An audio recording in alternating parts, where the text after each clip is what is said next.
Salam rahayu, pepanggihan malih kalih channel Kitab Teles TV ingkang mbabaraken babagan kitab teles.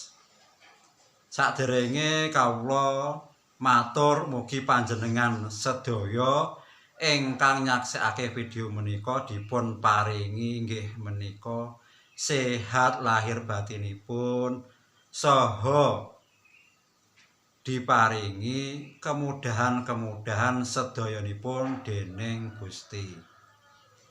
Wonten kesempatan menika kawula kepengin nggih menika medharaken seri 6 nglanjutake wedharan seri 5. Wonten wedharan menika kawula kepengin babaraken utawi berbagi ilmu kaweruh nggih menika bab suci. Suci menika kathah dipun ucapaken tiyang kathah nggih termasuk kitab teles tetengere lebere swara. Kathah tiyang menika memaknai suci namung jabane serasan. Asal resik badanipun mongko empun dianggep suci. Menurut tiyang Jawa ingkang diarani suci menika sangat mendalem. Nggih menika saged dimanai saking sucine dhewe menika. Tetembungan suci menika. Suci menika nggadhahi makna nggih menika semelehe urip cedhak Gusti. Nah, menika ingkang dimaksud suci. Utawi saged dimanai mekaten, suci semelehe urip cedhak ingsun menika. Dados menika mungkin menawi dipun oceki menika kathah sanget nggih menika ngoceki bab napa niku semeleh, napa niku urip, napa niku Gusti, napa niku ingsun. Monggo bab niki boten kula wedhar kathah-kathah.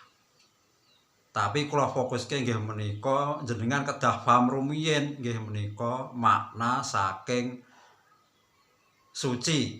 Piye to asline suci menika? Sebab suci menika mungkin wonten sangkut paute kalih menika jiwa. Ingkang wonten seri 5 sampun kawula terangake. Jiwa niku asale suci kudu mangke balik suci. Jiwa niku kak urusan batin. Lah badan ingkang dados bungkuse. Tapi wonten bab menika seri 6 kula paringi nggih menika maca tetenger saking tembung suci. Mongko saged dipun pahami lan mungkin diperenungi suci nggih menika semelehe urip cedhak Gusti atau ingsun.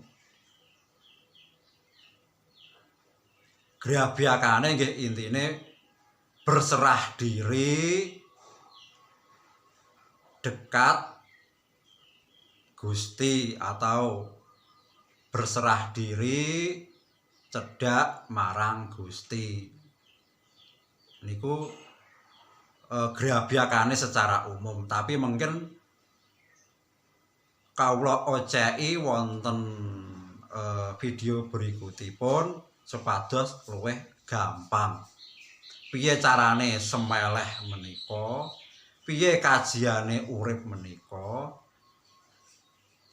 Sarta kajianipun Gusti lan kajianipun ingsun. Dados belajar menika setahap demi setahap. Menika baru belajar teori. Ibaratnya belajar teori. Sakderenge bener-bener ngaji nggih menika ngalahno jiwa. Akhiripun cekap semanten atur kawula matur menawi wonten klentunipun anggenipun kula nyampekake wedharan menika kawula nyuwun pangapura ingkang ageng. Kawula sakedar berbagi kawruh menawi cocok dipun agem wonten ing dalem uripe, menawi mboten nggih mboten napa-napa. Sebab